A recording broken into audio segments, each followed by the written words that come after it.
Hello, hello, hello, my little croissants. Today's ASMR video, we're going to be talking about one of my favorite board games, Scrabble. Now, I'm sure most of you know how to play Scrabble, but on the off chance that one of you doesn't know how, I figured I'm going to make a video just explaining the rules of Scrabble and playing with the little board game pieces because they can make some really tingly sounds. So, if that sounds like something you would be interested in, just keep watching. The version of Scrabble that I have is the tile lock Scrabble, so everything stays in place. I absolutely love playing Scrabble, any kind of word game. I really like. I play words with friends here and there, not as much as I used to. But let's open it up and we're going to look at the contents inside the box. I play this a lot, so if it looks a little beat up, that's why. So first, you have your rules. They come on this sheet of paper.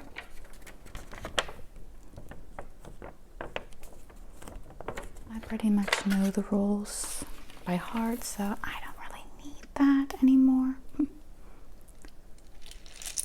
Then we have a bag of your tile pieces. You get 100 tile pieces in your pouch.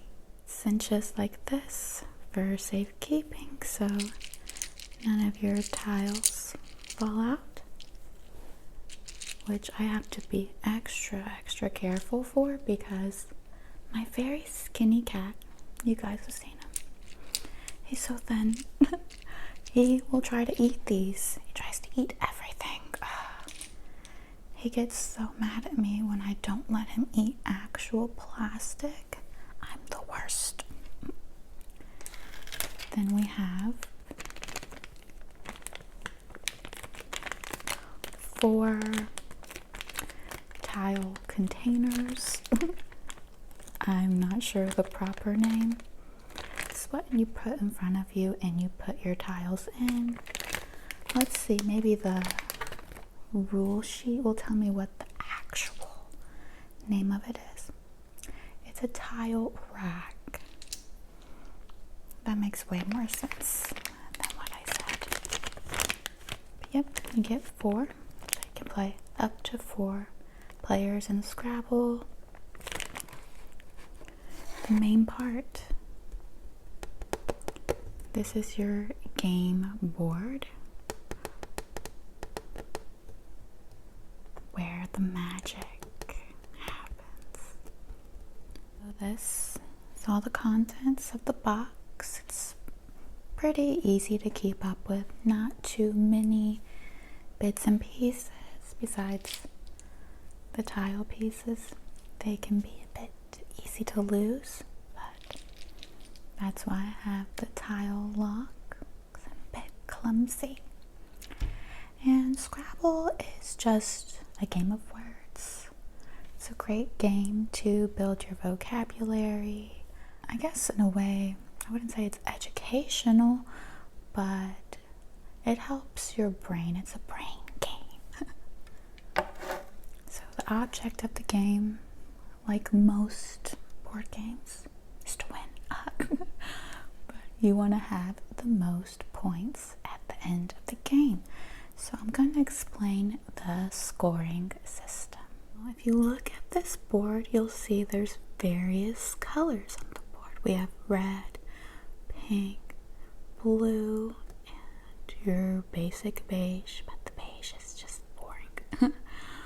But the different colored spaces mean different things. we'll do this one. This space is a triple word score. So if you put a tile here, your entire word score will be tripled. Pretty self-explanatory. Then we have this pink one. That is a double word score. So if you were to put a tile there, double the points of your entire word. The first person to go, they have to start at the spot with the star, and you'll notice that the star is pink. So whoever goes first, automatically their score is doubled. Then we have this light blue here, and that is a double letter score. Not to be confused with double word score. Whatever letter you put there, that letter is doubled, but nothing else. Then we have this darker blue. That's a triple letter score. Again, not to be confused with triple word score, which is my favorite, obviously. So only the letter placed here will be tripled.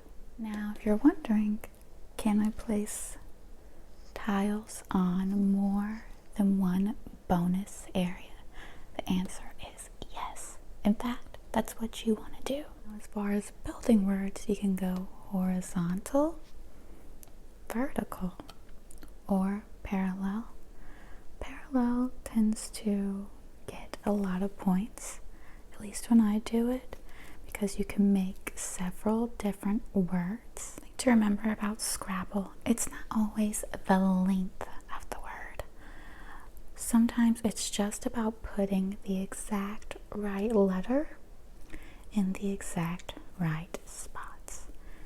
So, example, let's take an X or a J. You really want to save those for either your triple letter, double letters, or any of the triple and double word scores. You really want to make use of them. Another thing is to try to really memorize 2-letter words. I find that those come so handy in this game, especially if you just need to get a certain spot, either for yourself or to block it, or just to kind of throw a letter away sometimes. And some of my favorites are probably AA is a good one, XI, QI is a great one, because if you get that Q and you don't have a U and there's not one open, it can be a bit hard to get rid of. I kind of got ahead of myself. I get excited when I play Scrabble, what can I say? So let's revert back to the tiles. How do we get the tiles? First, let's open up the pouch and get our tile racks. We'll do 2 for this demonstration. To see who goes first, I like to do who draws the closest letter to A. So let's pretend like me and you are playing Scrabble. We need to see who is going to go first to start the game. I'm going to draw a P. Let's see what tile you get. In our magic bag of tricks. And you drew a blank tile. That doesn't work for me. So we gotta draw you another tile.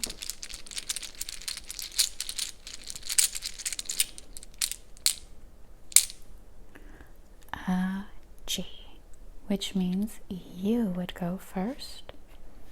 So let's place the tiles back in the back. We would start by picking out 7 tiles. So 1, 2, 3, 4, 5, 6,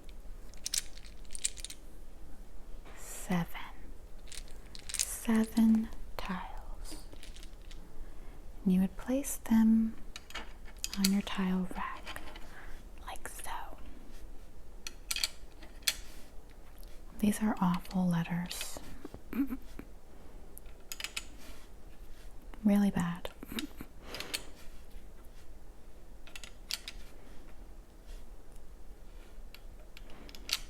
And whoever's playing with you would do the exact same thing. I unfortunately drew you some pretty awful letters. We have E, U, U, X, blank, E, and blank.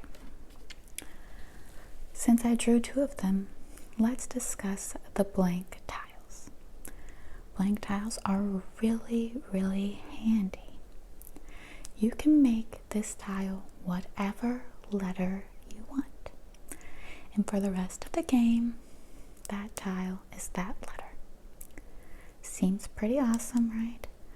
But there is, of course, a drawback to something so wonderful. This tile counts for 0 points. It's great for being a placeholder, or if you have a really great word and you're just missing one letter. This is a godsend. As I mentioned, these are not that great of letters. So if I wanted to, I could skip a turn playing a word. I can pick how many tiles I want to replace. So let's say I want to do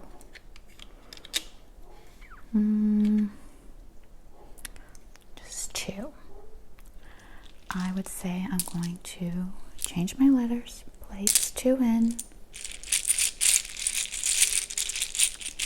shuffle, and then pull 2 more.